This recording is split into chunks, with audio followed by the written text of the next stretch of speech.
এই জমিতে অন্য মরিচ লাগালে তো হওয়ারই কথা না, মানে একদম ড্রাই হয়ে আছে, এতদিন কুকরি টুকরি লাইগে একদম স্যার ফল চলে এসেছে। এই যে হ্যাঁ হ্যাঁ ফল সেটিং শুরু হয়ে গেছে, কিন্তু এই খুঁটি আরেকটু পুঁতে দিয়ে মানে গুঁড়াটাকে শক্ত হয়ে বেঁধে দিতে হবে।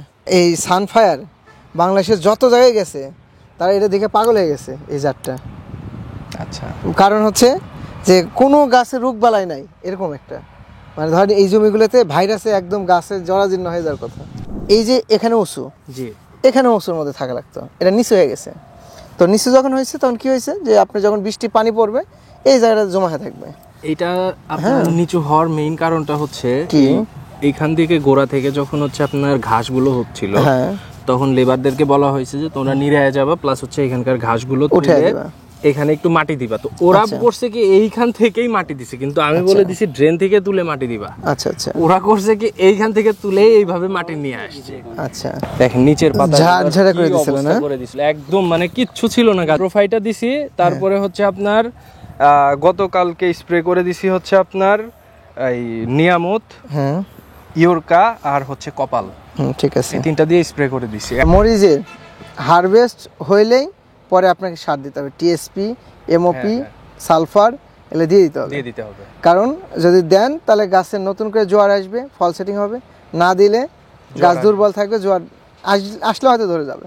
আমার প্রত্যেকটা জিনিসের আপনার ইয়ে আছে। আমি যে করল্লাতে আপনার বীজ যেদিন আপনার স্প্রে যেদিন করতেছি ওইটা আমি মাথায় রেখে আমার ফোনে ক্যালেন্ডারে সবকিছু শিডিউল করা আছে, 3 মাসের একটা ইয়ে আছে। চমৎকার। তো আপনার ওইটার শিডিউল অনুযায়ী আপনার যেদিন ধরেন আজকে স্প্রে করছি, আমি দেখা যাচ্ছে যে 2 দিন পরে যে হারভেস্ট করব। ওকে, কিন্তু আমি এখানকার মানুষজনকে দেখি কি আজকে বিকালে দিয়ে সকালবেলায় নিয়ে যাচ্ছে।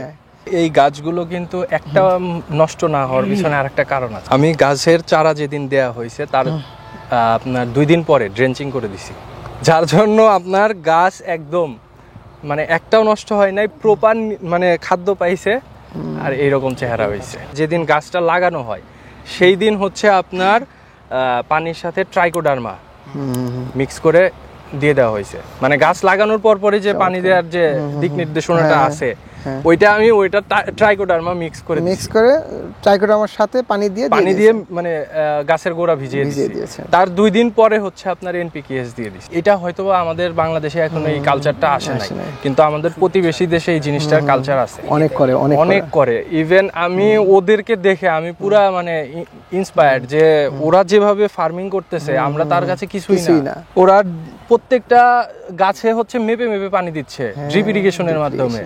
ইভেন এটাতে খালি যদি আপনি ড্রিপ লাগাইতেন না আরো মানে গাছের চেহারা সুপার হয়ে যেত। আমরা আমাদের হচ্ছে এবারে ট্রায়াল দিয়েছি, হ্যাঁ করলার আমরা দিয়েছি, করলা ঝিঙ্গা এগুলোতে, তো প্রত্যেকটা গাছ ইউনিফর্ম আর গাছে কোনো ট্রাবল নাই না।